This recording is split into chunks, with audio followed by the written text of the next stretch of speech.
Very good evening everybody. Game three का first lecture है बेटा आज। ठीक है, तो before starting with the syllabus एक बार थोड़ा सा इंट्रोडक्शन दे देता हूँ।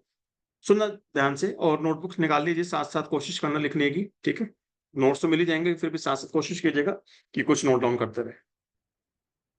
बेटा, किसी भी टॉपिक को पढ़ने से पहले हमको उसका एक फंडामेंटल पता होना चाहिए कि इसमें हमको बेसिकली पढ़ना क्या है। ठीक है, तो गेम थ्योरी में जो हमको पढ़ना है वो मार्केट का एक ऐसा हिस्सा पढ़ना है जहां पे फर्म्स एक दूसरे से बहुत ज्यादा क्लोज इंटरेक्शंस करती है। कहते क्या मतलब इसका? हमारे पास मार्केट स्ट्रक्चर के अंदर एक स्पेसिफिक मार्केट है with the name of oligopoly market structure. Oligopoly market structure में अंदर जो फर्म्स होती है वो होती है फ्यू फर्म्स। आप सबने सुना है कि there are few firms large in size. तो वहां पर एक फर्म जो डिसीजन लेती है वो दूसरी फर्म के ऊपर बहुत ज्यादा असर डालता है। एग्जाम्पल समझना छोटा सा ध्यान से। सॉफ्ट ड्रिंक इंडस्ट्री की अगर हम बात करें, हिंदुस्तान के अंदर देर आर फ्यू फर्म्स जो सॉफ्ट ड्रिंक इंडस्ट्रीज में है। चाहे वो कोका कोला हो गई, चाहे वो इंडिया पेप्सिको लिमिटेड हो गई, या एक दो और छोटे ब्रांड्स होंगे, मतलब they are the big two players.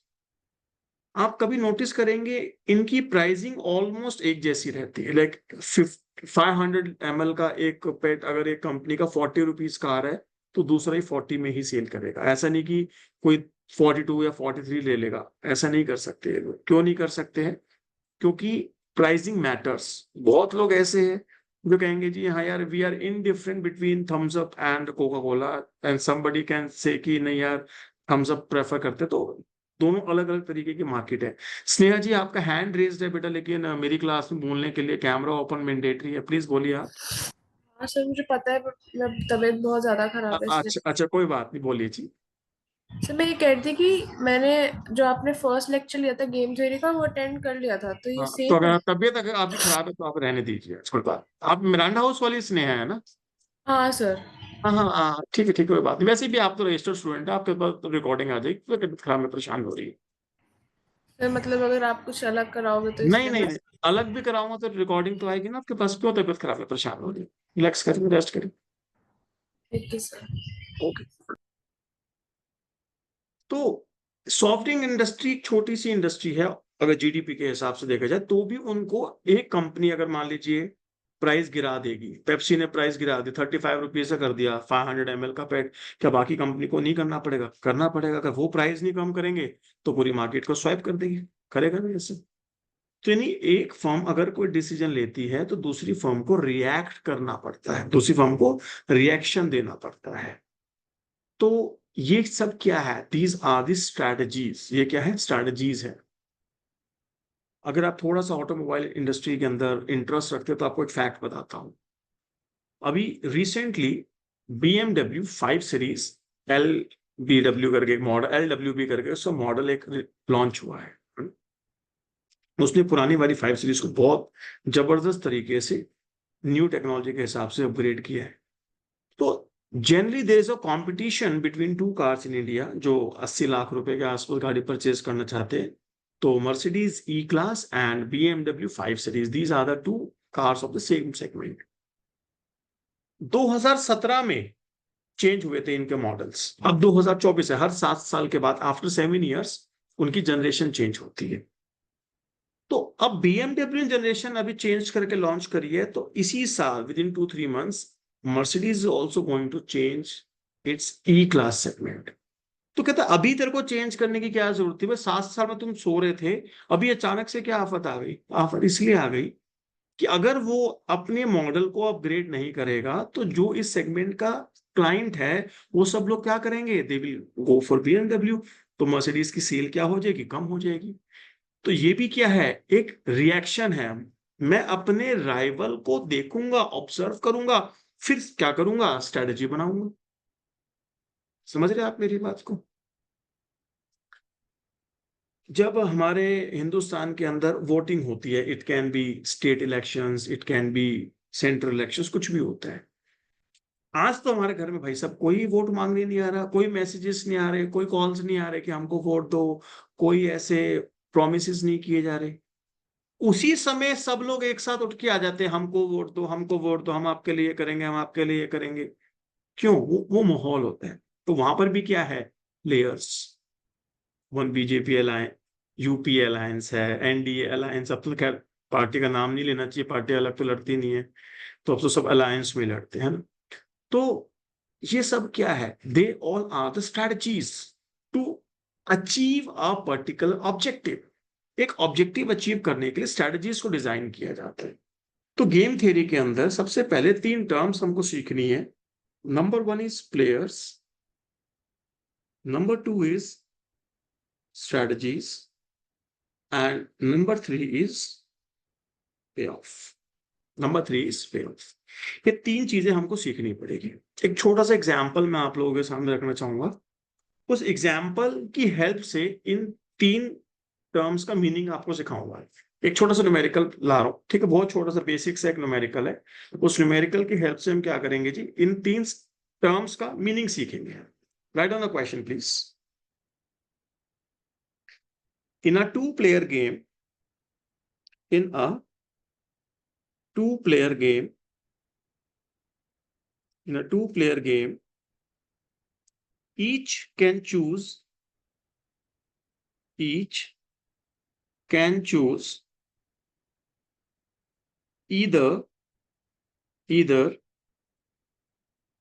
to exert efforts, either to exert efforts or no efforts. Two players can perform a task. Two players can perform a task. Two players can perform a task if and only if and only if they both exert efforts. Each will get output. Each will get output worth 1. Effort has cost. Effort has cost C, which is less than 1. Even if one player does not put effort, even if one player does not put effort, task is not performed. Task is not performed. Task is not performed and output produced is 0. Output produced is 0. Draw the payoff matrix. Draw the payoff matrix. With the help of this question, मैं आपको इन तीन terms का meaning समझाना चाहूंगा कि what is the meaning of player strategies and the payoffs. Before starting with this question, बस मैं game theory में एक दो नाम लिखना चाहता हूं। हमारे पास जो गेम होती है, जो गेम को हम दो कैटेगरी में बांटते हैं। या तो गेम होती है साइमल्टेनियस, या गेम होती है सीक्वेंशियल। बस ये दो महीने हेडिंग से टाइप्स ऑफ गेम। या तो गेम होती है साइमल्टेनियस या गेम होती है सीक्वेंशियल। डिक्शनरी मीनिंग और एक्चुअल मीनिंग में फर्क है। मैक्सिमम लोग डिक्शनरी मीनिंग को फॉलो अगर करते हैं तो आप लोग सोचेंगे साइमल्टेनियस गेम वो होते हैं जब दो प्लेयर्स अगर गेम खेलते हैं तो दोनों अपनी स्ट्रेटजी, दोनों अपनी चालें एक साथ चलते हैं, तो उसको हम बोलते हैं साइमल्टेनियस गेम। और एक पहले चलता है, फिर दूसरा चलता है, फिर बारी बारी चलते हैं, उसको हम बोलते हैं सीक्वेंशियल गेम्स। ये इसका डिक्शनरी मीनिंग निकल के आता है। But this is not the actual meaning. In actual meaning क्या है वो समझ। यू एंड मी, हम दो प्लेयर्स हैं। Players can be 2, can be 3, can be 4, N players तक भी हो सकते हैं। एन प्लेयर्स की भी गेम हमारे पास लगेगी सिलेबस में। But suppose we have two players, एक आप है और एक मैं। We are playing some game. Game का मतलब यहाँ पे चेस, लूडो, क्रिकेट भी है, उसके अलावा अलग अलग गेम्स है। इट्स नॉट ओनली अबाउट कि हमें कोई ऐसी गेम खेलनी। साइमल्टेनियस गेम का मतलब क्या है? When one player play his strategy, या जब मैं अपनी स्ट्रेटजी प्ले करूंगा, मैं अपनी स्ट्रेटजी मूव करूंगा, मुझे ये नहीं पता होना चाहिए कि what my opponent is doing. When one player playing his strategy, he has no information what other is doing. इसको बोलते हैं साइमल्टेनियस गेम। यहाँ पे टाइम पीरियड नहीं होता कि सेम टाइम पे हम दोनों ने प्ले किया है तो साइमल्टेनियस गेम कहलाएगी, नहीं। मान लीजिए एक हम दो राइवल्स है, आपने भी डिसीजन लेना है, मैंने भी डिसीजन लेना है। आपने सुबह डिसीजन लिया 9 बजे, मैंने रात को डिसीजन लिया 11 बजे, पॉसिबिलिटी है। लेकिन जब आपने डिसीजन लिया, आपको नहीं पता मैंने क्या किया, और रात को मैंने 11 बजे डिसीजन लिया है, लेकिन मुझे नहीं पता कि तूने सुबह क्या किया है, तो वो गेम भी क्या कहलाएगी? साइमल्टेनियस गेम कहलाएगी। तो यहाँ पे साइमल्टेनियस का मतलब टाइम पीरियड के कंटेक्स्ट में नहीं होता। यहाँ पे साइमल्टेनियस का मतलब होता है कि each player playing his strategy without any information regarding what opponent is doing, ऐसी गेम को बोला जाता है साइमल्टेनियस गेम। समझ में आती है दोस्त कहानी? दूसरा है सीक्वेंशियल गेम। सीक्वेंशियल गेम का बिल्कुल मतलब ये नहीं है कि पहले तो चले फिर मैं चलूं। डिक्शनरी मीनिंग ये कहता है, बट एक्चुअल में यहाँ पे मीनिंग क्या है सीक्वेंशियल गेम का? यहाँ पे जब आप कोई स्ट्रेटजी प्ले करोगे, आपको पता होगा कि अभी तक टिल दैट टाइम क्या क्या हो चुका है। For example, I am a first mover, मैं पहले मूव करूंगा फिर आपकी बारी आएगी। If I am a first mover, I have information. कहते क्या इंफॉर्मेशन है? कि I am a first mover और अभी तक कुछ हुआ ही नहीं है, ये भी एक इंफॉर्मेशन है। I will play the strategy. फिर जब आपकी टर्न आएगी, तो आपको पहले से पता होगा कि मैंने, मतलब आपके राइवल ने ऐसा कर दिया है। Now decide what you want to do. तो each player at each decision node, decision node, node बोला जाता है के एन, डिसीजन नोट। नोट का मतलब होता है at a point of time. आपको मल्टीपल टाइम्स क्या लेने पड़ेंगे? डिसीजंस लेने पड़ेंगे, मल्टीपल टाइम से करना पड़ेगा, स्ट्रेटजीज चलानी पड़ेगी। तो हर डिसीजन नोट पे, हर नए डिसीजन लेने से पहले आपको पता होगा कि अभी तक क्या क्या हो चुका है। If you have all the information till that point, that game is said to be a sequential. Am I clear on this? हाँ जी, समझ में आ रही है दोस्त कहानी? तो इसको यस सर। बिल्कुल भी जो डिक्शनरी मीनिंग है उसके पॉइंट ऑफ व्यू से इसको मत सोचिएगा। अगर उसके पॉइंट ऑफ सोचोगे तो हमेशा गेम में परेशान रहेगा, ठीक है? आइए जी, अब हम यहाँ पे क्वेश्चन 1 हमने यहाँ पे लिखा हुआ है। मैंने अभी देखो आपका जो मेन आपकी बुक लगी है विच इज द ऑसबॉर्न, अभी उसको नहीं छेड़ा है। मैं कुछ पहले आपको फंडामेंटल सिखाना चाहता हूँ। अगर सीधा ऑसबॉर्न सिखा दूंगा ना, कभी जिंदगी में गेम तेरे सीख ही नहीं पाओ। और यही प्रॉब्लम फेस करेगा यूनिवर्सिटी। उन्होंने टेक्स्ट बुक लगा दी ऑसबॉर्न, प्रोफेसर क्या करेगा? पहले दिन आएगा, ऑसबॉर्न पढ़ाएगा। ऑसबॉर्न बहुत अच्छी बुक है, प्रोवाइडेड पहले आपको फंडामेंटल आना चाहिए। वो फंडामेंटल नहीं सिखा सकते, उसमें स्टार्टिंग ही नेक्स्ट लेवल से करिए तो वो कभी भी आपको सिखा नहीं पाएगी। तो पहले आपको फंडामेंटल टेक्स्ट बुक से बाहर से बनाना पड़ेगा, फिर हम टेक्स्ट बुक को स्टार्ट करेंगे। कहता है इतना 2 प्लेयर गेम, तो हाउ मेनी प्लेयर्स?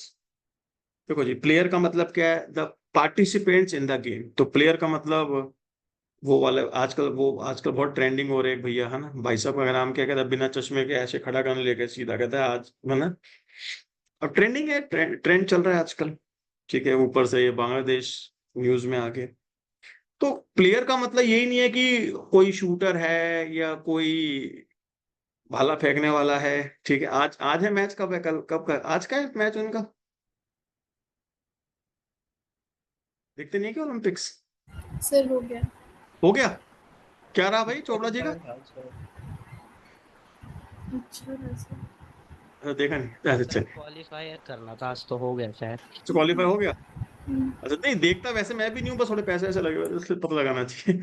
मेरे नहीं लगे, मतलब ऐसे। चलिए छोड़िए, अब पढ़ाई पे ध्यान देते हो। तो प्लेयर का मतलब, जैसे मान लो गेम वहां चल रही है, सुनिए ध्यान से, गेम वहां चल रही है, वो खेल रहे हैं, हम उनके ऊपर बैटिंग कर रहे हैं, तो प्लेयर्स तो हम भी है ना, हम भी तो किसी साथ प्ले कर रहे हैं। तो ये दिस इज ऑल्सो गेम। तो who will directly participate in the match and who are indirectly participate in the match, तो both are using the different strategies.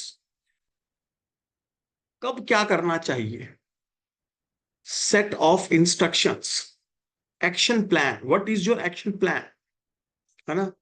जब ये 2024 में इलेक्शन हुए, पिछले लोकसभा के इलेक्शन हुए थे हमारे 2019 में, तो 2019 में जब 14 फेब को वो का एक एक्सीडेंट हुआ था, Pulwama, Pulwama was 14 Feb 2019 if I am not wrong, right. तो उस समय वो जो एक मिस हैपनिंग हमारे देश के अंदर हुई, तो उसका फायदा उठाया गया। फायदा कैसे उठाया गया, लोग थोड़े से भावुक थे, because it was Indian army. तो जो भी रूलिंग पार्टी थी, तो उसने उस चीज का बेनिफिट उठाया, तो उन्होंने एक एक्शन प्लान बनाया। क्या एक्शन प्लान था जी, हवाई हमला, जिसको आप एयर स्ट्राइक कह देते हैं, ठीक है। तो that was action plan. Action plan के दो पे ऑफ थे। जो हमारे एक्चुअल दुश्मन है, नाम नहीं लेना चाहूंगा उस मुल्क का, सब जानते हैं, ठीक है। तो उस मुल्क के लोगों को सबक सिखाना, इट कैन बी अ पे ऑफ, लेकिन एक्चुअल पे ऑफ वो नहीं था। एक्चुअल पे ऑफ था इलेक्शंस। तो और वो हुआ, और इतने मार्जिन से एनडीए सरकार बनी जिसका कोई हिसाब ही नहीं था। एवरीबडी वाज लाइक, क्योंकि it was a very good reply to that. It was what it was a action plan. देखो, मैं एग्जाम्पल्स हमेशा वो लूंगा जो बुक्स में नहीं लिखे दोस्त, लेकिन मैं यहाँ पे एग्जाम्पल वो भी ले सकता हूँ जो किताब में लिखे। किताब में कौन से एग्जाम्पल लिखे, हस्बैंड वाइफ की लिखी है। मैक्सिमम 90% एग्जाम्पल आपको हस्बैंड वाइफ के मिलेंगे, ठीक है। They are fighting on a thing, they are, मैं कहा यार सारा दिन तो घर में कलेश सुन पे देखते, मैं देखते, मैं कहा यार क्लास में तो एटलीस्ट वो बातें मत करें। कोई लड़ाई करनी है तो एयर स्ट्राइक करते हैं ना, ये छोटी छोटी लड़ाई क्या करनी, ठीक है। हस्बैंड वाइफ लड़ाई क्या करनी है तो बड़ी लड़ाई करेंगे। तो action plan, it can be a simple action plan, it can be a complex action plan, it can be a one, ऐसा करना है खदा, ऐसा करना है, फिर ऐसा करना है, फिर ऐसा करना है, फिर ऐसा करना है, फिर ऐसा करना है। It is also a set of instructions. तो सिंपल भी हो सकता है, कॉम्प्लेक्स भी हो सकता है। पे ऑफ जो आपको रिजल्ट मिलेगा can be monetary, can be non monetary, can be monetary, can be non monetary. कहता है एक टू प्लेयर गेम हमारे पास है, each choose either to exert efforts और नो एफर्ट्स। दो ऑप्शन है, या तो आप मेहनत करिए, एफर्ट्स लगाइए, या एफर्ट्स मत लगाइए। Two players can perform a task only and if only both exert efforts. अगर दोनों जने एफर्ट्स लगाएंगे तभी वो काम होगा, वरना वो काम नहीं। दोनों जने एफर्ट्स लगाएंगे तो ही वो काम होगा, अदरवाइज वो काम ही नहीं होगा। कहता ठीक है जी। अगर काम हुआ, each will get an output worth ₹1। Effort लगाओगे तो आपकी कॉस्ट भी आएगी सी की, विच इज लेस देन 1। लिखा हुआ है if one of the player does not put the effort, तो टास्क नहीं होगा और आउटपुट हमारा 0 होगा, तो पे ऑफ मैट्रिक्स बनाना है। Question is silent, question is silent about whether the game is simultaneous or sequential। जब भी क्वेश्चन साइलेंट होगा तो हम गिवन सिनेरियो से अपने आप चूज करेंगे कि क्वेश्चन की कैटेगरी क्या है। सीक्वेंशियल गेम होने के लिए यह बताना बहुत जरूरी है who is a first mover. ये आप अपनी मर्जी से एज्यूम नहीं कर सकते कि पहले चाल किसने चली। अगर ये बात कहीं नहीं लिखी तो by default that games is simultaneous. Question mandatory नहीं है कि लिखेगा इट इज साइमल्टेनियस गेम। अगर फर्स्ट मूवर के बारे में कोई इंफॉर्मेशन नहीं है हमारे पास, तो automatically that game is nothing but the simultaneous game. Is it clear to everybody? Yes sir. आपके कैमराज ओपन नहीं है, मैं नहीं देख सकता आपके चेहरों को। 4-5 लोगों के कैमराज ओपन है, या तो आप सब लोग अपने कैमराज प्लीज ओपन कर लीजिएगा, तो मैं आपके चेहरे देख के समझ जाऊंगा कि whether you are getting my point और not. So humble request to everyone, please open your webcams. तो पे ऑफ मैट्रिक्स हमको बनानी है जी। तो ये हमारे पास एक साइमल्टेनियस गेम है। साइमल्टेनियस गेम की पे ऑफ मैट्रिक्स सिंपल तरीके से बनती है, जैसे देखिए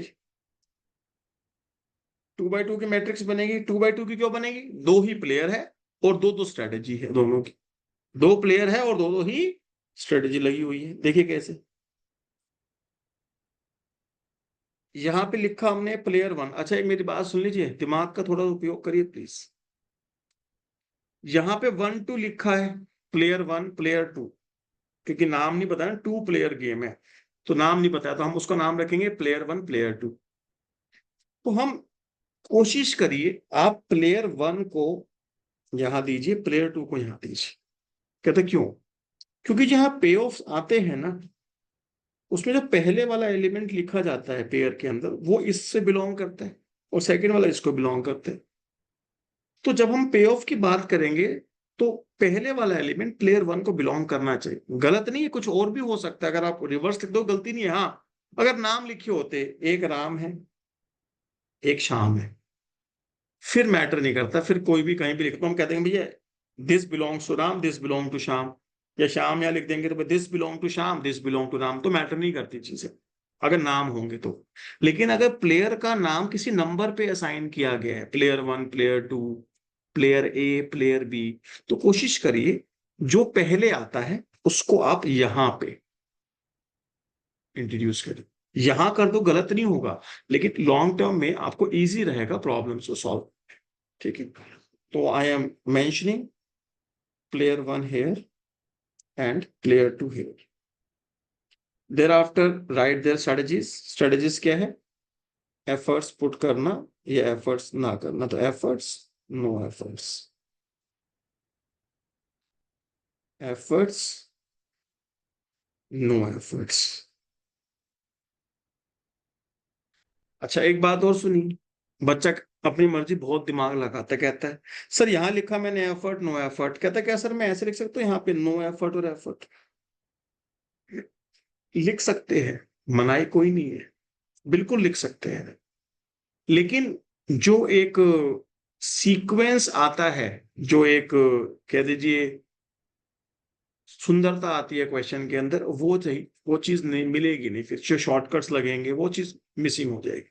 तो बेटर है जिस तरीके से एक जने के आप स्ट्रेटजीज को प्रेजेंट कर रहे हैं उसी सीक्वेंस में दूसरे की भी स्ट्रेटजीज को प्रेजेंट कर, चीजें इजी रहेगी। आइए देखते हैं, अगर दोनों जनों ने एफर्ट्स लगा दिए, अगर दोनों ही जनों ने एफर्ट्स लगाए तो डेफिनेटली क्या होने वाला है बताइए? Task complete. टास्क कंप्लीट होगा और दोनों का आउटपुट कितना मिलेगा?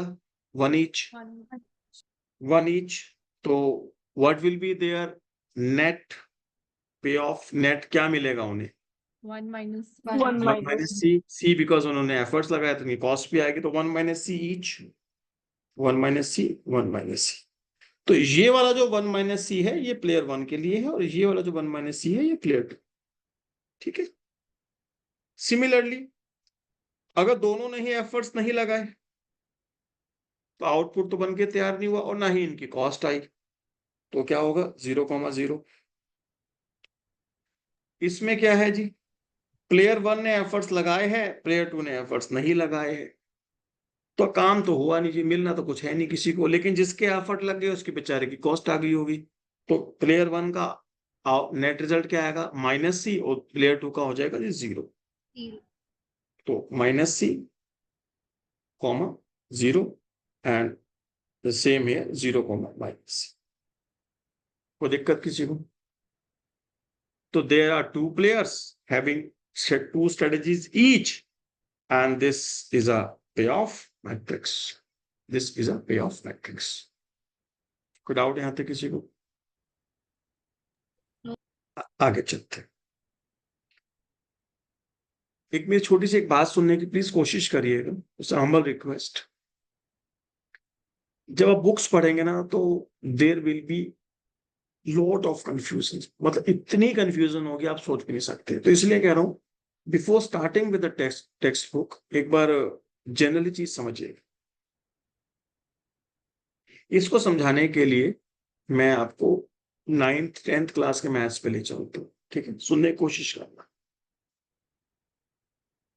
2 लीनियर इक्वेशंस आर गिवन। ठीक है, ये दुनिया का सबसे बड़ा रफ वर्क है। Two linear equations are given, ऐसे लिखी होती थी ना, a1x b1y plus c is equal to 0, a2x plus b2y plus c2 is equal to 0। ऐसे करके दो लीनियर इक्वेशंस गिवन। वो कहते थे फाइंड द सॉल्यूशन। तो मेथड्स ऑफ सॉल्विंग कौन कौन से सीखे जी आपने? आप कहते हैं सबसे इजी तरीका सब्स्टिट्यूशन मेथड होता था। सब्स्टिट्यूशन मेथड होता था, याद आया? एक जगह की वैल्यू दूसरे पुट कर दी। एलिमिनेशन मेथड होता था।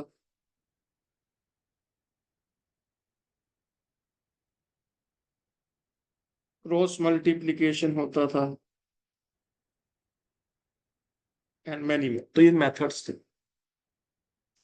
लेकिन जब आंसर आता था, तो सॉल्यूशन जब आया आपके पास, तो सॉल्यूशन अगर यूनिक भी आ सकता था, इनफाइनाइट मैनी सॉल्यूशंस भी हो सकते थे, और नो सॉल्यूशन भी हो सकता। तीन पॉसिबिलिटी है, लाइंस इंटरसेक्ट कर रही है, पैरेलल है, या कोइंसाइड कर रही है। तो nature of solution can be unique solution. Sir ये क्यों बता रहे बीच? बताऊंगा थोड़ी देर में क्यों बता रहा हूं। हर चीज की रीजन हो। It can be no solution, it can be infinite many solution. ठीक है, अलग अलग कंडीशन थी, मुझे अच्छे से याद है। उस समय तो रट्टा मारा था a1/a2 b1/b2, रेशियो निकालो, यहाँ पे इक्वल, दोनों इक्वल इक्वल आ गए तो इनफाइनाइट सॉल्यूशन है, दोनों नॉट इक्वल टू आ गए इनफाइनाइट है, पहला है। उसमें रट्टा मारा था आपने। अब पेपर में क्वेश्चन आए या आप लोग कंफ्यूज हो जाओ कि बेटा इन दो इक्वेशंस को सॉल्व करना है by using unique solution method, तो पागल हो गया क्या? यूनिक सॉल्यूशन कोई मेथड थोड़ी ना है। आप मेरी बात को समझ रहे? यूनिक सॉल्यूशन कोई मेथड नहीं है इस गेम को सॉल्व करने का। इस गेम को सॉल्व करने के लिए यू हैव टू चूज इनमें से कोई एक मेथड। जो आंसर आएगा, that answer can be this. समझ रहे आप मेरी बात? तो सॉल्यूशन का नेचर अलग है, और सॉल्यूशन को करने के लिए जो मेथड हमें यूज करना है, वो मेथड एक अलग चीज है। Getting my point guys? Similarly यहां पे जब मैं बात करूंगा, कोई गेम हमारे पास है, एक गेम है।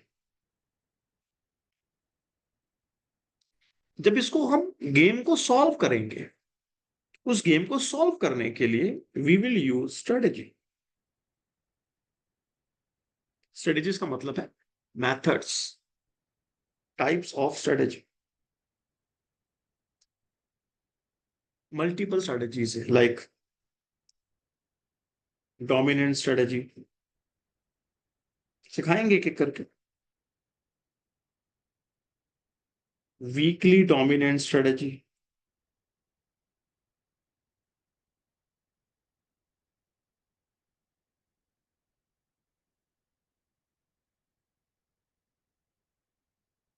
बैकवर्ड इंडक्शन स्ट्रेटेजी या टेक्निक कह दीजिए, top dog strategy, puppy dog strategy है। ऐसे ऐसे हमारे पास मल्टीपल स्ट्रेटेजीज है। लेकिन जो आउटकम आया, जो उस गेम का सॉल्यूशन आया, it will be whether Nash equilibrium और नॉट। दो तरीके सॉल्यूशन होते बेसिकली, तो नैश होगा या नैश नहीं होगा। समझ रहे हैं आप मेरी बात? या तो नैश होगा या नैश नहीं होगा। बट नैश इक्विलिब्रियम होता क्या, वो आपको नहीं सिखाया, मैं भी सिखा भी नहीं रहा। मैक्सिमम बच्चे, मैक्सिमम प्रोफेसर क्या करते हैं, solve this question by using Nash equilibrium. Nash equilibrium can be there, but उसको कैलकुलेट करने के लिए, उसे फाइंड आउट करने के लिए you have to use some strategy to solve the game. समझ रहे हैं मेरी बात? तो कभी खैर मैं नहीं बता रहा कि नैश इक्विलिब्रियम क्या होता है, बस मैं ये आपको बताना चाह रहा हूँ कि बार बार एक टर्म आप बहुत सुनेंगे, Nash Nash Nash Nash Nash Nash. ये नैश नैश कोई स्ट्रेटजी नहीं है, ये गेम का एक सॉल्यूशन का नेचर होता है। और ये कोई बंदे का नाम था जॉन नैश, ठीक है, बंदे का नाम था जॉन नैश। उसने एक तरीका बताया कि हाँ भाई आप ऐसे कर लोगे तो ऐसा हो जाएगा, तो जो जो उसको फुलफिल कर देता है तो उसको नैश इक्विलिब्रियम कह देते हैं, सीख लेंगे। But I am again saying one thing, Nash equilibrium is not any strategy to solve the game. We will find Nash equilibrium by using any strategy. We will find Nash equilibrium by using any strategy, but Nash equilibrium is not any strategy to solve the game. Okay? इस चीज को दिमाग में बसा लीजिए। तो मैं सबसे पहले आपको आज डोमिनेंट स्ट्रेटजी के बारे में बताता हूं। अभी मैंने बुक नहीं स्टार्ट की तो मैं अभी बेसिक्स बता रहा हूँ, ठीक है? थोड़ा सा डोमिनेंट स्ट्रेटजी का क्या मतलब है, सुनना बहुत ध्यान से।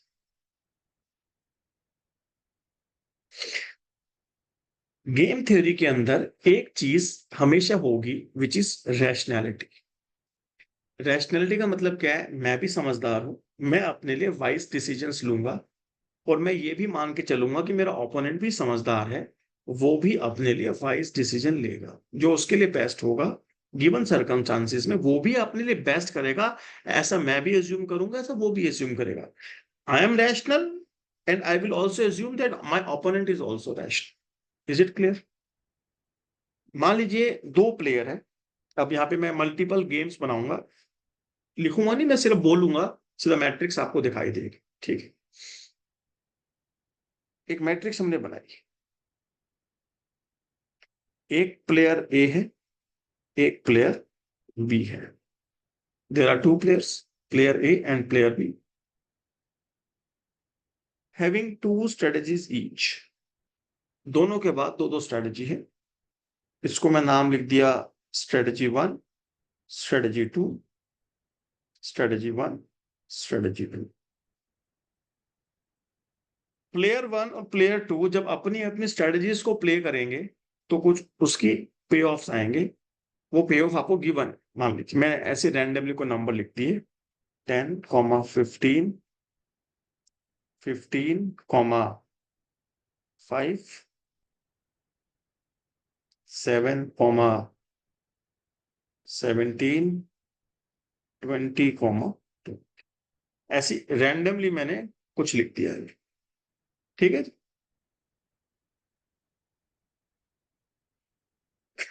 ध्यान से सुनिए please, look at the screen everybody please. तो जितना ज्यादा टाइम फंडामेंटल में इन्वेस्ट करोगे बुक पढ़ने में, उतनी आसानी रहेगी। और किसी को मेरी बात को लग रहा हो सर ऐसे बोल रहे हैं, तो ऑसबोर्न खोल के देख लेना, चैप्टर नंबर 2, पूरे 5 घंटे लगाना, और पहली 5 problem which is given on just 2 pages वो भी समझ में नहीं आएगी। चैलेंज आजमा के देख लेना, आज किताब में भेज दूंगा पीडीएफ, ठीक है? इसलिए कह रहा हूं पहले समझ लीजिए। जब भी किसी मैट्रिक्स को रीड करते हैं तो इफ से करना है, इफ अगर ऐसा होगा तो क्या होगा, because we don't know, we are just making expectations, we are just making expectation. देखो जी इफ कैसे पढ़ते हैं, if player A play strategy 1, if player A play strategy 1, तो आउटकम क्या आएंगे? सुनना, मान लीजिए मैं I am player A which is PMG and आप प्लेयर 2 है who is a student, ठीक है? And this is a simultaneous game, mention करते लोग मैंने, इट्स अ साइमल्टेनियस गेम।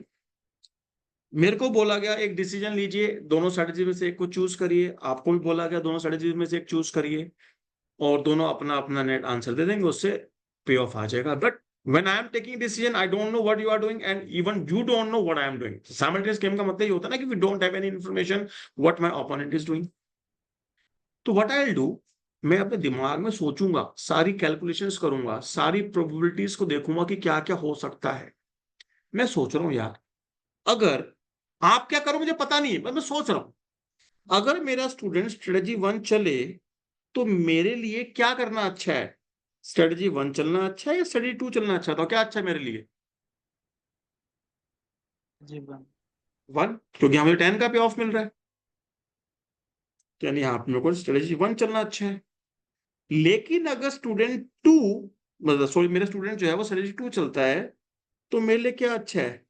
15 अच्छा है, 20 अच्छा है? 20 अच्छा है। 20 अच्छा है। 20 मतलब मेरे लिए स्टडी 2 अच्छा है। मतलब आप अगर स्ट्रेटजी 1 चलोगे तो मेरे लिए 1 चलना अच्छा है, अगर आप 2 चलोगे तो मेरे लिए 2 अच्छा है। तो मैं तो कोई डिसीजन ले ही नहीं पा रहा। अब मुझे क्या पता तुम क्या कर रहे हो, कि मैंने 1 चल दूं, तूने 2 चल दिया, ठीक है, मैं तो 15 पे रह जाऊंगा जब मैं 20 ले सकता था। मानते नहीं मानते मेरी बात? चलो वो गेम को और अच्छा करते हैं, इसको हम 5 कर देते हैं। भैया अगर तुम 1 चलोगे तो मेरे लिए 1 चलना अच्छा है, तुम 2 चलोगे तो मेरे लिए 2 चलना अच्छा है। ऐसा है ना? तो मतलब मैं डिसीजन नहीं ले पा रहा, कोई मेरी अपनी कोई डोमिनेंट स्ट्रेटजी नहीं है। इसी गेम को इधर देखिए प्लीज, सेम गेम मैंने यहाँ पे कॉपी किया,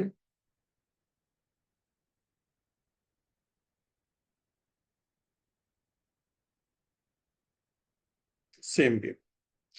इसमें बस एक पे ऑफ को चेंज कर रहा हूं मैं।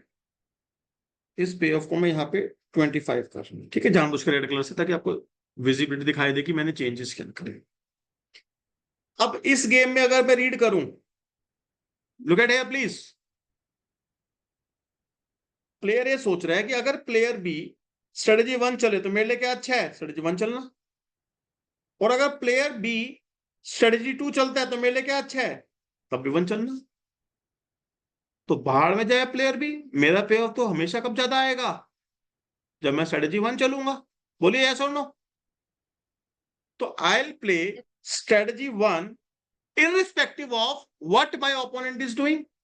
अगर ऐसी कोई सिचुएशन आती है, इसको हम बोलते हैं player A has a dominant strategy of playing S1। इसके पास स्ट्रेटजी 1 नाम की एक डोमिनेंट स्ट्रेटजी है। तो डोमिनेंट स्ट्रेटजी का मतलब क्या होता है? मैं ऐसे ही करूंगा irrespective what my opponent is doing, I'll play this strategy irrespective what my opponent is doing। ये जिद नहीं है कि मैं तो ऐसे करूंगा तो जो मर्जी कर, ये जिद नहीं है, ये रैशनैलिटी हमको बता रही है। ऊपर वाली जो गेम है, इस गेम, प्लीज सुनिए बेटा, सब कुछ लिखवाऊंगा, सुन लीजिए मेरी बात, प्लीज सुन लीजिए। ऊपर वाली जो गेम है, इसके अंदर प्लेयर ए के पास कोई डोमिनेंट स्ट्रेटेजी नहीं है, क्योंकि यहां पर प्लेयर बी अगर चलता है स्ट्रेटेजी 1 तो आपको स्ट्रेटेजी 1 चलनी है, वो चलता है स्ट्रेटेजी 2 तो आपको स्ट्रेटेजी 2 चलनी है। तो your strategy is depending on strategy of the other player. But in this game but in this game player A has dominant strategy. मैं ऊपर लिख रहा हूं, player A has no dominant strategy। Player A has dominant strategy, that is S1। लिख सकता हूं जी। अब ये बात तो श्योर है कि प्लेयर 1 डेफिनेटली S1 चलने वाला है। अब प्लेयर 2 के पॉइंट ऑफ सोचते हैं, मतलब प्लेयर बी के पॉइंट ऑफ व्यू से, अगर प्लेयर ए स्ट्रेटजी 1 चले तो उसको क्या करना चाहिए? 15 या 5? जीवन 15। मतलब यहां, और यहां पर अगर प्लेयर ए S2 चले तो उसे क्या करना चाहिए? स्ट्रैटेजी 2। स्ट्रेटजी 2। मतलब प्लेयर बी की भी अपनी कोई डोमिनेंट स्ट्रेटजी नहीं है इस गेम में, बोलो हाँ या ना? Yes. Player B has no dominant strategy. यहाँ पे प्लेयर बी की भी अपनी को डोमिनेंट स्ट्रेटजी नहीं है। अब now look at the screens, बहुत इंपॉर्टेंट कंसेप्ट यहाँ पे ऑटोमेटिकली आ रहा है, ध्यान से देखिएगा please. What I am doing guys, मैं इस क्वेश्चन को एक बार और कॉपी कर ले रहा हूँ, तीसरी गेम बना रहे हैं इसी के अंदर, देखने की कोशिश करना, समझने की प्लीज।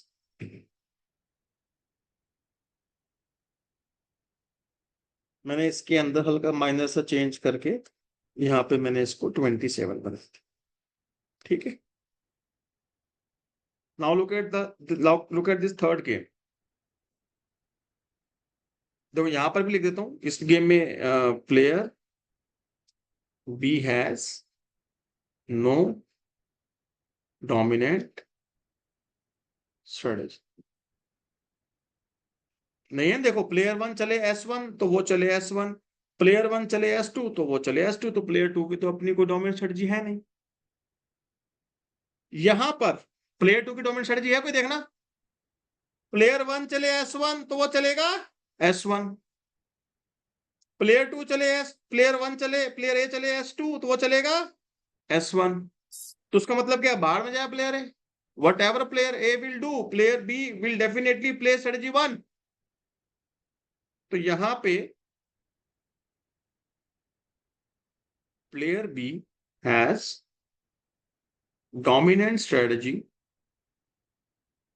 कौन सी है जी, S1, और प्लेयर ए के पास भी डोमिनेंट स्ट्रेटजी है, player A has dominant strategy. उसके पास कौन सी है जी, वो डेफिनेटली क्या करने वाला है, S2 चलने वाला है। ऐसे ही है, प्लेयर वन के पास कौन सी डोमिनेंट स्ट्रेटजी बताना एक बार, देखो दोबारा। ये चले S1 तो मैं चलूंगा S2, ये चले S2, सॉरी ये चले S1 तो ये चलेगा S1, ये चले S2 तो ये चलेगा S1, तो उसके बाद S1 डोमिनेंट स्ट्रेटजी। शिवे जी आपका हैंड रेस था, बोल सकते हैं प्लीज। सर ये वाली चीज मुझे थोड़ी कम क्लियर हुई है। दोबारा देखिए प्लीज, देखो 3 गेम बनाई है मैंने, दोबारा समझिए तीनों गेम का फर्क क्या है। पहली गेम में किसी भी प्लेयर के पास कोई डोमिनेंट स्ट्रेटजी नहीं है, दूसरी गेम में बी के पास नहीं है, ए के पास है, और तीसरी गेम में दोनों के पास डोमिनेंट स्ट्रेटजी है। तीन ही पॉसिबिलिटी हो सकती है ना, दोनों के पास डोमिनेंट स्ट्रेटजी है, दोनों में से किसी के पास भी नहीं है, किसी का एक के पास है।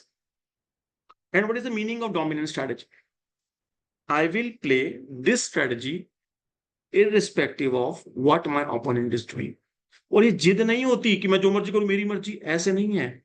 उसका रैशनल बिहेवियर है कि अगर मैं कह रहा हूं कि भैया मेरे लिए S1 एक डोमिनेंट स्ट्रेटजी है, इसका मतलब क्या है, in all the rose of this game, जो रो वन मतलब स्ट्रेटजी 1 के जो एलिमेंट्स है, 10 7 से ज्यादा है और 25 20 से ज्यादा है, तो मैं कभी भी S2 को चलूंगा। All the entries in row 1 are more than the entries in row 2, corresponding entries in row 2। समझ रहे आप मेरी को भाई, 10 से ज्यादा, 10 7 से ज्यादा है, 25 20 से ज्यादा है, तो डेफिनेटली मैं S1 चलूंगा ना, तो जो मर्जी का मुझे क्या फर्क पड़ता है। आदित्य साहब सवाल कर सकते हैं। सर ये मेरे को समझ तो आ गया, मेरे बस ये पूछना है कि मतलब जब हम चेक करेंगे दोनों प्लेयर्स के लिए, तो दोनों के लिए इंडिविजुअल इंडिविजुअल चेक करेंगे डोमिनेंट स्ट्रैटेजी, या एक ही को चेक करके तो मतलब दोनों का हो जाएगा करके। अभी तो इसी अभी आ रहा हूँ इस चीज, पहले मैं आपको खाली ये मीनिंग बताना चाह रहा हूँ, what is the meaning of dominant strategy. और 3 तरीके की डोमिनेंट स्ट्रैटेजी हो सकती है, केसेस दोनों की डोमिनेंट स्ट्रैटेजी है, एक की है या एक की भी नहीं है, 3 केसेस हो गए। नहीं सर, मैं कह रहा था कि जैसे अगर मतलब एक ही दो मतलब रो वाइज चेक करा तो हमें ए का पता चल गया, और कॉलम वाइज चेक करेंगे तो बी का, तो हाँ, दोनों की चेक करनी पड़ेंगी अलग अलग, या फिर एक ही चेक करके दूसरे का भी पता चल जाएगा, ऐसे भी होता है? नहीं, दोनों की चेक करनी पड़ेगी। अभी बेसिक्स है, जब आगे बढ़े 4 5 क्लास हो जाएगी तो बिना चेक करे भी आंसर दे देंगे, ठीक है, थोड़ा सा बेसिक्स पे ध्यान दीजिए। अब जैसे मान लीजिए इस क्वेश्चन की हम बात करते हैं, सुनना ध्यान से। प्लेयर ए डेफिनेटली क्या करने वाला है बताओ, इस गेम में प्लेयर ए डेफिनेटली, ये गेम नंबर 3 है मेरी, strategy 1. Strategy definitely he is going to play strategy 1, sure है ना ये? Yes. इसको बोलते हैं elimination, row two is eliminated, वो करने नहीं वाला, कभी नहीं करेगा। सिमिलरली प्लेयर 2 भी डेफिनेटली क्या करने वाला है, स्ट्रैटेजी S1 चलने वाला है, column 2 is eliminated.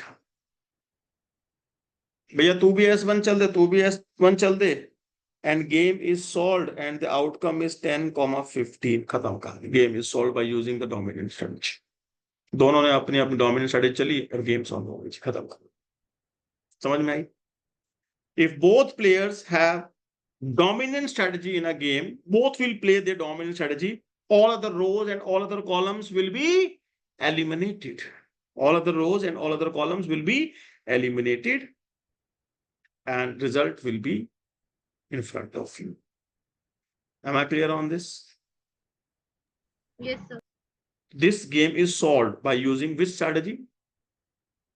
Dominant strategy. Now listen to me please. Now ये जो solution आया है, whether it is a Nash equilibrium or not, उसको चेक करने का क्राइटेरिया है, वो हम बाद में सीखेंगे।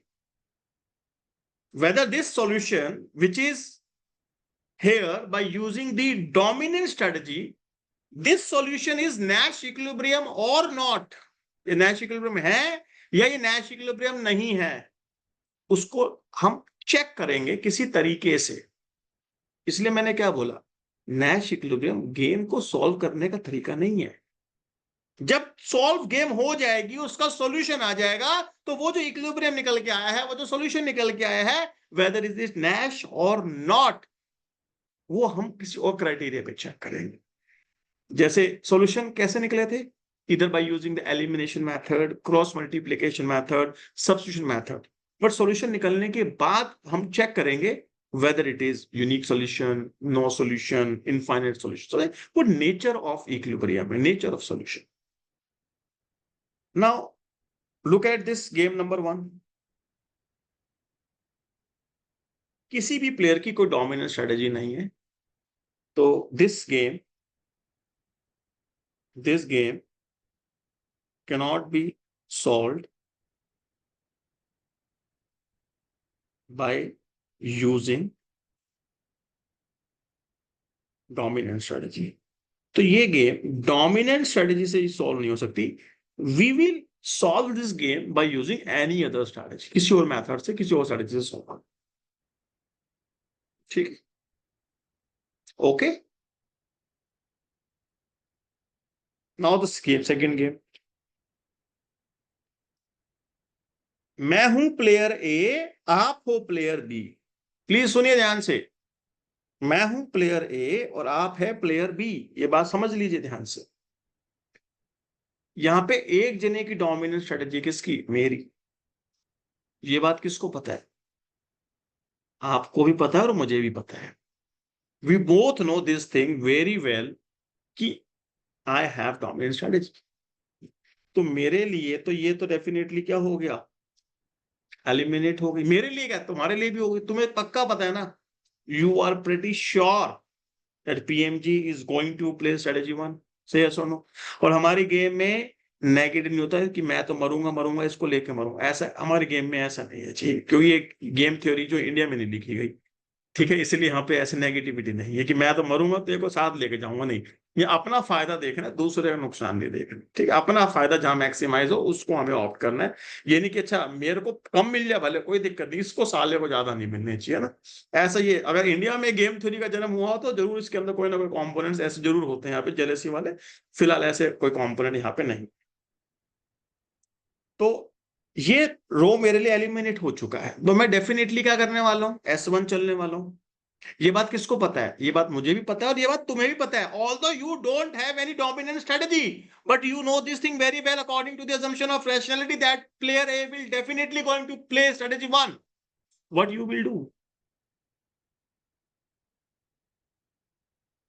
स्ट्रेटजी 1। स्ट्रेटजी, जबकि स्ट्रेटजी 1 आपकी डोमिनेंट स्ट्रेटजी नहीं है, फिर भी आप वो चलोगे on the assumption that PMG is rational, player B will assume that player A is rational and he will choose strategy according to the rationality. तो प्लेयर A डेफिनेटली S1 चलेगा, ये बात आप भी जानते हो। तो आप भी क्या कर दोगे उठा के, उसके अकॉर्डिंग आपका यहाँ पे पे ऑफ ज्यादा है, तो you will play S1 and the answer will be 10,15 again by using the dominant strategy. तो दोनों में से अगर किसी एक भी प्लेयर की डोमिनेंट स्ट्रेटजी होती है तो वो गेम सॉल्व हो जाती है bye using the dominant strategy. समझे आप मेरे कहने का क्या मतलब है? दोनों में से अगर किसी एक भी प्लेयर की डोमिनेंट स्ट्रेटजी होती है, दोनों में से किसी एक भी प्लेयर की डोमिनेंट स्ट्रेटजी होती है तो उस गेम को हम डोमिनेंट स्ट्रेटजी से सॉल्व कर सकते हैं। At least one player has dominant strategy, ठीक है, to solve the game by using dominant strategy. हाँ, दोनों में से किसी की भी डोमिनेंट स्ट्रेटजी नहीं है, then we will use any other strategy to solve this game. यहां तक ये बात सबको समझ में आती है? Yes, sir. तो अगर हमें डिफाइन करना पड़े, how to define the dominant strategy,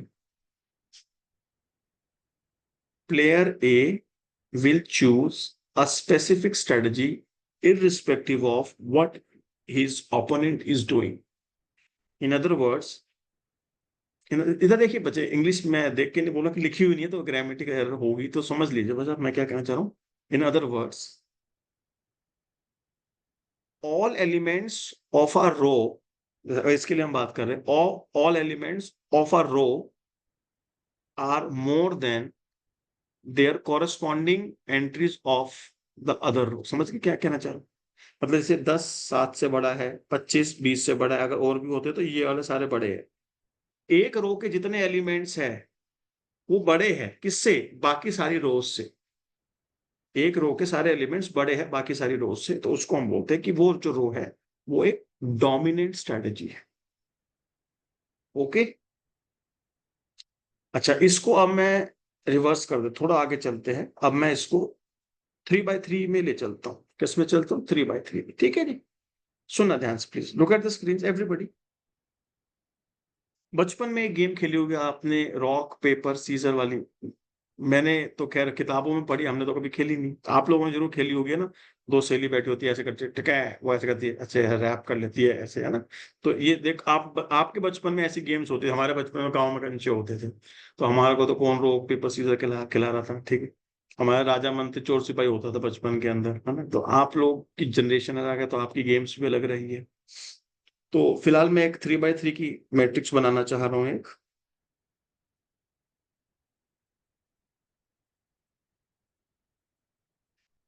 तीन स्ट्रेटजी है जी, rock paper scissor. Spelling check करना भाई, सीजर की स्पेलिंग में लग रही मेरे को, तो ये गलत है ना? ठीक लिए? Yes, चलो, sir. याद हो गई, चलो। कभी मैं एक बात बताऊं, अपनी कमी बताऊं एक, जैसे कोई मुश्किल वर्ड होता है, ठीक है, तो मैं उसको ना ऐसे लिख दूंगा, सीधे फुल स्टॉप लगा दूं। बच्चा समझता है कि सर ने टाइम बचाने के लिए ऐसा कर दिया। ऐसा नहीं होता, मैं स्पेलिंग नहीं आती होती तो मैं ऐसे लिख देता हूँ उसको, बस चल ठीक है भाई, हो गया।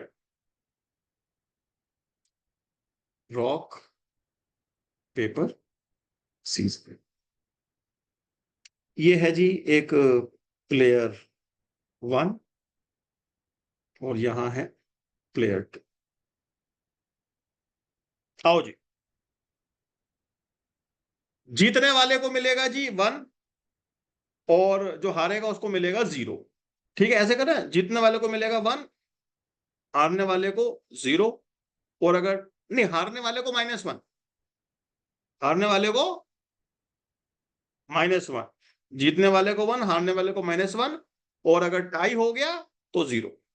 ठीक है, तो ये सब टाई वाले हैं ना, इनको निपटा दे पहले। 0 0 0 लिख दो भैया, 0 0 0 0 0 0। अच्छा जी, रॉक और पेपर में कौन जीतेगा भैया? Paper Paper. पेपर डिसाइड कर लो भैया, मेरे को नहीं पता ये गेम के रूल में। जब मैट्रिक्स बन जाएगी मेरा पेपर रोल सर, तो तब पेपर। आएगा। रॉक, अब कोई कहता है जी पेपर उसको रैप कर देता है, तो अब मैं कहता हूँ वो फाड़ देगा पेपर को ऐसे करके। अब दोनों चीजें कर सकते हो, कुछ भी एक चीज हम क्या, चलो पेपर जीत जाएगा। पेपर जीत जाएगा भैया, तो रॉक के हो गए -1 और पेपर के हो गए, सॉरी, +1। रॉक और सीजर में कौन जीतेगा भैया? रॉक। रॉक। तो Rock. रॉक के हो गए 1, सीजर के हो गए -1। इसमें देखो जी पेपर और रॉक के, पेपर के हो गए Paper. 1 और रॉक के हो गए -1। और जी यहाँ क्या आ गया जी पेपर और सीजर में? सीजर, सीजर जीत गई, सीजर के 1 और रॉक के -1। और यहाँ पे रॉक और सीजर आया जी, कौन जीतेगा जी? रॉक जीतेगा, यस। -1 और यहाँ पे कौन जीतेगा जी? यहाँ जीतेगी सीजर, तो सीजर के हो गए 1 और -1, कुछ ऐसा। ठीक है, आपको दिमाग लगाना नहीं है, पेपर में मैट्रिक्स गिवन आएगी। ठीक है, ये तो चलो मजाक में हमने गेम खेली, वहां पे मैट्रिक्स गिवन होती है। इट इज नॉट मैंडेटरी कि वो एक सीक्वेंस में दे, उसकी मर्जी हो कुछ भी दे सकता है, एनी मैट्रिक्स। बस यहाँ पे मैं इंट्रोड्यूस बेसिकली 3x3 की एक मैट्रिक्स इंट्रोड्यूस करने वाला था, इसलिए बस मैंने आपको बताया। इसको मैंने यहाँ पे गेम नंबर 1 दिखा, just to make you understand the meaning of the dominant strategy. Look at the screen please everybody. Simultaneous game,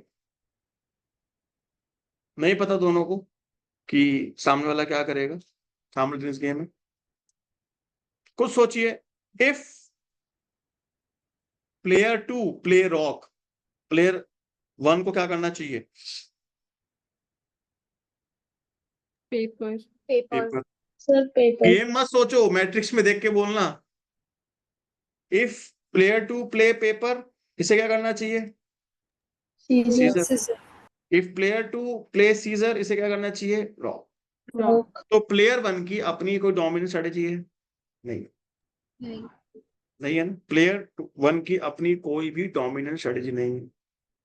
similarly if player 1 play rock, player 2 play paper, player 1 play paper, then player 2 should play Caesar, and if player 1 play Caesar, then player 2 should play rock। तो दोनों में से किसी भी player की dominant strategy नहीं है। No dominant strategy of any player. Game cannot be solve by using, मैं ये नहीं कह रहा गेम सॉल्व नहीं हो सकती, game cannot be solve by using dominant strategy नहीं हो सकती। कोई और स्ट्रेटजी देखेंगे जीवन में, क्या लगाएंगे। अब मैं इसको यहां से कॉपी कर दे रहा हूं।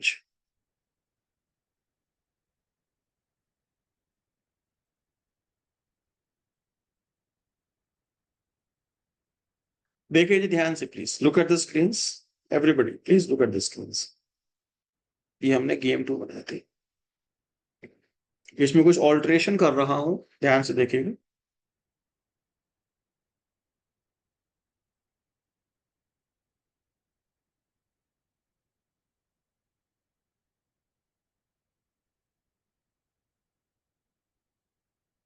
ठीक है, आई डिड सम ऑल्टरेशंस।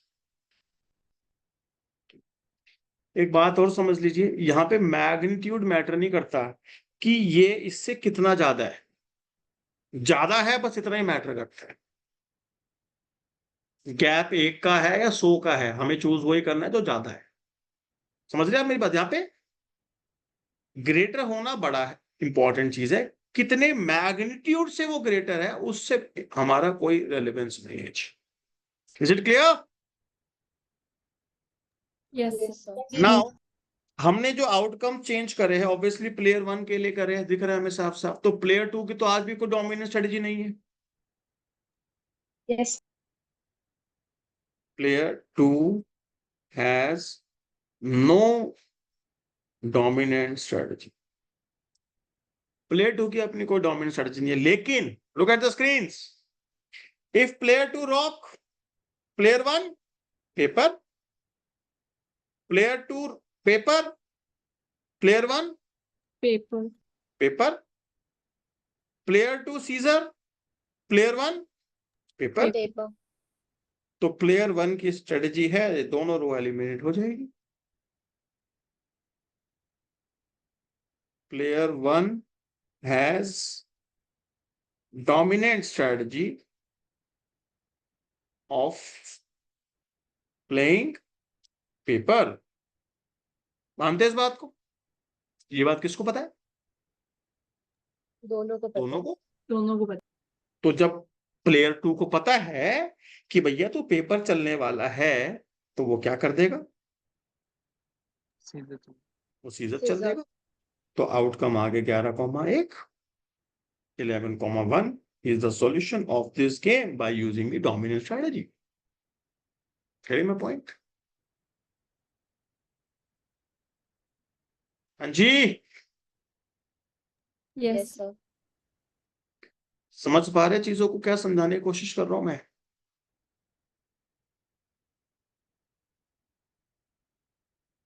अच्छा, ये हुई जी हमारे पास डोमिनेंट स्ट्रेटजी का मतलब।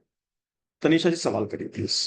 सर अभी जैसे आपने बताया था दैट हम साइमल्टेनियस गेम चल रहे हैं where both the players are unaware कि दूसरा प्लेयर क्या चलेगा, बट इस सिनेरियो में तो प्लेयर 2 कैन इन्फर कि वो player 1 will play ma'am player 2 ने ये बात रैशनैलिटी पे अज्यूम करी है कि player 1 will play paper. Okay उसे इंफॉर्मेशन नहीं है ये। राइट ठीक ये उसने अज्यूम किया है कि प्लेयर 1 एक समझदार व्यक्ति है, तो उसको ऐसा ही करना चाहिए, इसलिए मैं भी ऐसा कर देता हूं। बट उसको कोई लिखत में कोई इंफॉर्मेशन नहीं है, ये उसने खुद सोचा है। राइट सर आगे ठीक है सर। बेटा? आदित्य साहब हैंड रेस था, सवाल कर सकते हैं। सर मेरे को यही पूछना था सेम टू सेम एकदम। बट ये फिर ये क्यों काम नहीं कि both know about decision of each other, जब उसको बोथ रैशनैलिटी नो के बोथ, बेसिस मैंने क्या करनी। बोला? मैंने ये बोला प्लेयर 1 की डोमिनेंट स्ट्रेटजी है पेपर को चलना। भाई इस प्रिंट आउट, ये एक मैट्रिक्स का प्रिंट आउट तेरे पास भी है, मेरे पास भी है, तो हम दोनों दिमाग लगाएंगे ना अपना अपना। जिसकी खुद की डोमिनेंट स्ट्रेटजी उसको तो पता है कि मेरी डोमिनेंट स्ट्रेटजी है, और जिस ओपोनेंट के पास भी सेम कहानी, ये पूरी चिट्ठी उसके पास, उसको पता है कि प्लेयर 1 की डोमिनेंट स्ट्रेटजी है। हाँ ये सर, तो हमारे रैशनैलिटी हमने ये अज्यूम किया किस बेसिस पे कि I M rational and my opponent is also rational. तो हम लोग सामने वाले की समझदारी को लेकर के डिसीजन ले रहे हैं। Getting my point guys? हाँ जी, यस सर। एक मैं मीटिंग पॉज कर रहा हूं जी।